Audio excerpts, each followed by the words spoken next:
ক্ষমতা নেই, আমাদের একটা আছে। শুনুন, ওদের ভয় দেখালে ওরা আমার দলের সাথে যুক্ত হবে এবং আমরা ওদের চাকরি দেবো, আমরা ওদের করে দেবো। ক্ষমতা নেই, আমাদের একটা আছে। শুনুন, ওদের ভয় দেখালে ওরা আমার দলের সাথে যুক্ত হবে এবং আমরা ওদের চাকরি দেবো, আমরা ওদের করে দেবো। এটা মানে কি? জয় হিন্দ বন্ধুরা, আমি দীপঙ্কর মন্ডল, আপনারা দেখছেন নবান্ন নিমন্ত্রণ। আপনাদের সবাইকে স্বাগত। এই যে বিদায়ী মুখ্যমন্ত্রী, এখন মডেল কোড অফ কন্ডাক্ট জারি আছে, আর 4 দিন পরে প্রথম দফার নির্বাচন শুরু হবে। তার আগে যেটা হয়ে গেছে যে আইপ্যাকের লোকেদেরকে পয়সা দিতে পারছে না, মানে তাদের অ্যাকাউন্টগুলো ফ্রিজ হয়ে গেছে। তাদের অন্যতম একজন মালিক, তাকে অ্যারেস্ট করে নিয়েছে ইডি।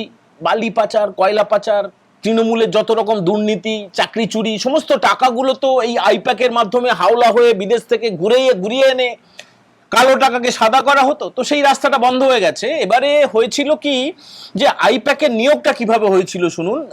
এটা মুখ্যমন্ত্রী যেটা বলছেন, এটা পুরোপুরি ভাঁওতাবাজি কথা, ফালতু কথা, এই কথা বেসলেস কথাবার্তা।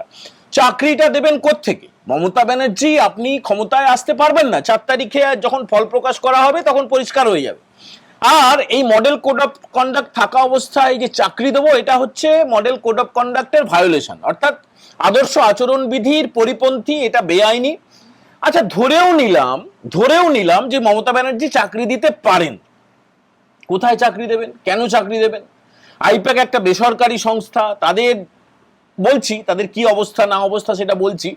তো বেশ কয়েকজনকে, মানে প্রায় 100 বেশি এমপ্লয়িকে তারা মেল পাঠিয়ে দিয়েছে। তাদেরকে বলা হয়েছে যে 11 তারিখের পরে পুনর্বিবেচনা করা হবে, আপাতত তোমাদের ছুটি। তার মানে চাকরি চলে গেল। এটা তাদের কন্ডিশনের মধ্যেই ছিল, কারো কিছু করার নেই, কোর্টে গেলেও কিছু করতে পারবে না। মমতা ব্যানার্জি বলছেন চাকরি দেবেন। চাকরিটা কিসে দেবেন? সিভিকে চাকরি দেবেন। আপনাদের মনে থাকবে যখন হাইকোর্ট হয়ে সুপ্রিম কোর্টে যখন এই এসএসসি কেলেঙ্কারির মামলাটা গেল, যখন 26,000 শিক্ষক শিক্ষাকর্মীর চাকরি চলে গেল, তখন এই মমতা ব্যানার্জি, এই তৃণমূল নেত্রী, তখন তিনি বিদায়ী হননি, কেয়ারটেকার হননি, তখনও মুখ্যমন্ত্রী পদে ছিলেন। তিনি বলেছিলেন সবাইকে চাকরি দেব। তখন আমরা একটা এপিসোড করেছিলাম যে সিভিক টিচার করবেন নাকি। যারা ইতিমধ্যে সিভিক টিচার হয়ে আছেন, অর্থাৎ কন্ট্রাকচুয়াল পার্ট টাইম টিচার, কলেজে হোক বা স্কুলে হোক, পার্শ্ব শিক্ষক, তাদেরকে পয়সা দিতে পারছে না, তাদেরকে সরকারি বিভিন্ন সুযোগ সুবিধা সেগুলো দিতে পারছে না।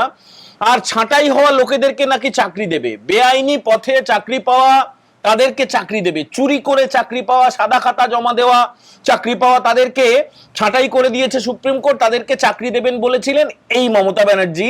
তিনি আবার বলছেন যে আইপ্যাকের যদি কারো চাকরি চলে যায়, তাদেরকে আমরা সরাসরি তৃণমূলে যোগ দেওয়াবো।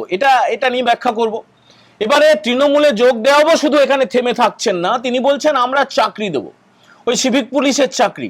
আচ্ছা শুনুন, বছরখানেক আগে এই যে লিঙ্কডইন বা বিভিন্ন ওয়েবসাইটে বিজ্ঞাপন দিয়ে আইপ্যাক নামে যে সংস্থাটা রয়েছে, সর্বভারতীয় সংস্থা, ভোট কুশলী সংস্থা, তারা বিভিন্ন রাজনৈতিক দলের হয়ে কাজ করেছে এবং এখন তৃণমূলের হয়ে কাজ করছে। ভালো কথা। তো তারা বিজ্ঞাপন দিয়েছিল, তারা কিন্তু রিক্রুট করার আগে ইন্টারভিউ নিয়েছিল, কম বয়সী দেখে নিয়েছিল। 20 থেকে 30 বছরের মধ্যে বয়স হতে হবে, স্মার্ট হতে হবে, টেক স্যাভি হতে হবে, খবর সম্বন্ধে আইডিয়া থাকবে, ডেটা অ্যানালিসিসটা করতে পারবে, টাইপটা করতে পারবে, কম্পিউটারে জ্ঞান থাকতে হবে, ইনস্টাগ্রাম, ফেসবুক, হোয়াটসঅ্যাপ এগুলো ভালো করে জানতে হবে, কিওয়ার্ড কি জিনিস এগুলো জানতে হবে। এগুলো দেখে টেকে তারা চাকরিটা দিয়েছিল।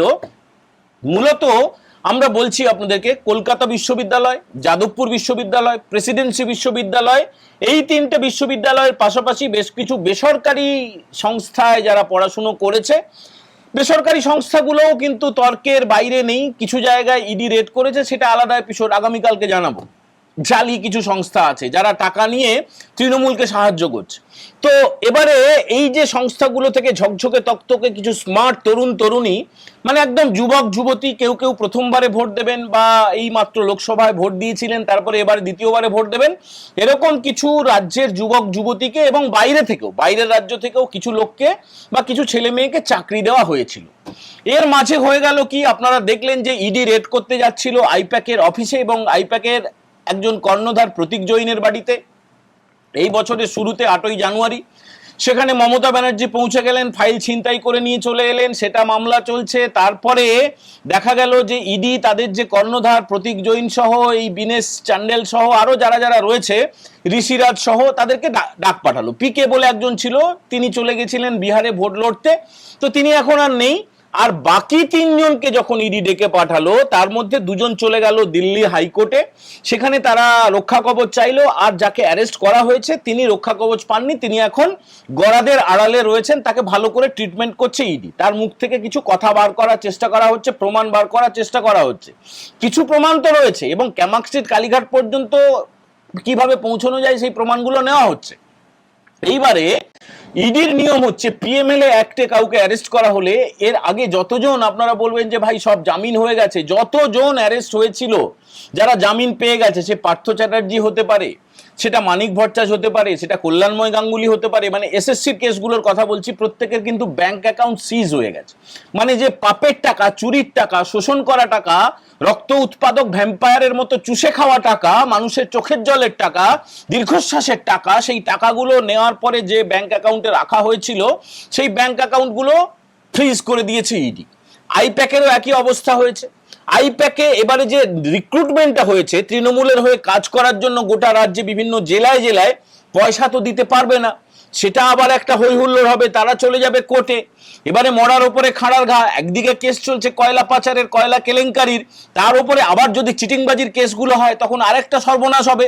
এই কারণে গতকাল রাত্রে, ভালো করে শুনুন, শনিবার রাত্রে এমপ্লয়ীদেরকে মেল করা হয়েছে যে আপনারা চিন্তা করবেন না, আপনারা দরকার হলে আমাদের সঙ্গে যোগাযোগ করতে পারেন, আপাতত আপনাদের কাজ করতে হবে না আমাদের সংস্থার হয়ে, 11 তারিখে আবার আপনাদেরকে জানাবো।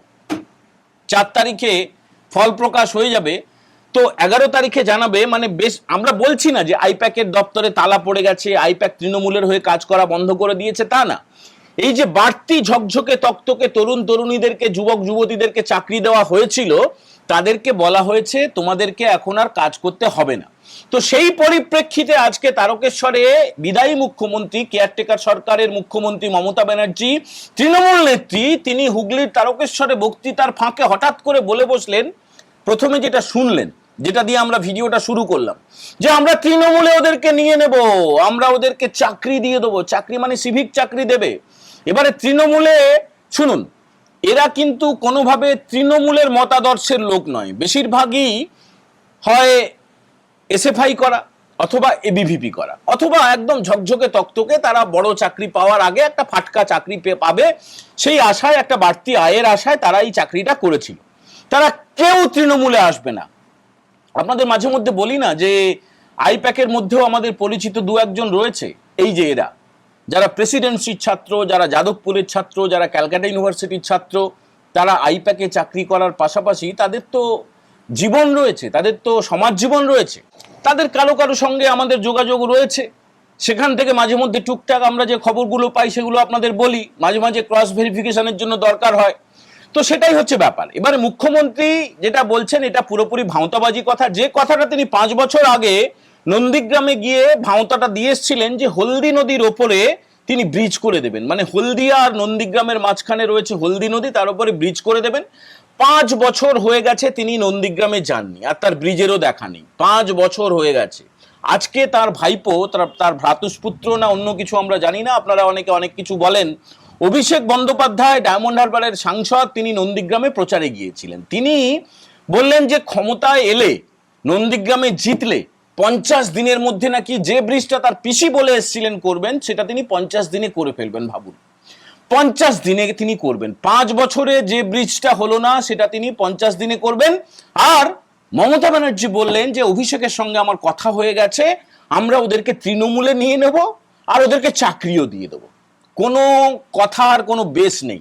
পিসির কথাও বেসলেস, ভাইপোর কথাও বেসলেস। আজকে সারাদিনে যা যা হয়েছে তার মধ্যে অন্যতম গুরুত্বপূর্ণ হচ্ছে প্রধানমন্ত্রী নরেন্দ্র মোদী।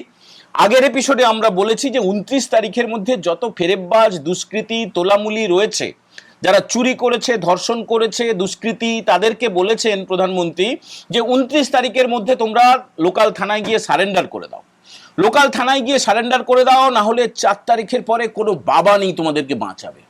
তিনি বলেছেন, বাবা শব্দটা বলেননি, তার ইন্টেনশন এটাই। এবারে যখন 4টে সভা তিনি করছেন, যথেষ্ট ক্লান্ত অবশ্যই, তারই মাঝখানে ঝাড়গ্রাম শহরে একটা ঝালমুড়ির দোকানে প্রধানমন্ত্রী চলে যান।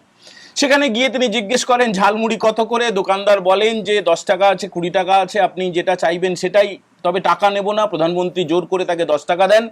ঝালমুড়ি নিয়ে তিনি খেয়েছেন, তিনি শিশুদেরও বিলিয়েছেন। এরপরে বেশ কিছু অনুপ্রাণিত পা চাটা পদলেহনকারী চটি চাটা মিডিয়া বা পোর্টাল, তারা হঠাৎ করে খবর করতে শুরু করেছে যে এটা নাকি মমতা ব্যানার্জিকে দেখেই প্রধানমন্ত্রী শিখেছেন। ভাবুন, মমতা ব্যানার্জি কি করেন? মমতা ব্যানার্জি যখন আদিবাসী রমণীদের সঙ্গে নৃত্য করেন, এই ভোটের সময় আপনারা নৃত্যগুলো দেখছেন, ভিড় হচ্ছে না, কিন্তু ভাড়া করে কিছু লোককে আনা হয়, তাদের সঙ্গে নাচার সময় তার হাতে গ্লাভস পরা থাকে। গ্লাভস হাতে যদি কোনো রোগ জীবাণু চলে আসে, মাইক্রোফোনটা ধরে, দেখেছেন, ভালো করে দেখেছেন? মাইক্রোফোনটা এই বিদায়ী মুখ্যমন্ত্রী ধরেন, তার বাইরে একটা কাপড় জড়ানো থাকে, একটা স্যানিটারি ন্যাপকি জড়ানো থাকে, আমরা জানি না, তার বাইরে একটা কিছু একটা আবরণ থাকে, যাতে করে কোনো রকম জীবাণু না চলে আসে, কোনো জীবাণু না চলে আসে, এটাকে কনফার্ম করার জন্য।